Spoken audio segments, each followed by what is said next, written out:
Magandang tanghali. Ngayon ay 27. Kaahon lang namin dito ni Nunoy.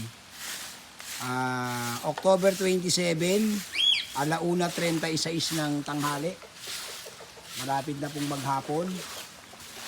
Ayan, kararating lang namin dito. Sa ngayon ay naglilinis muna kami ng kapaligiran dahil napakarumi, maraming mga dahon. Maraming dahon. Kaya ngayon, naglilinis muna kami. Nagwawalis-walis kami ni Nunoy. At sa ngayon, ito ang kalagayan natin dito sa bundok na ito. Brad Benz, Swing, bukas, bibili na tayo ng feeds uli.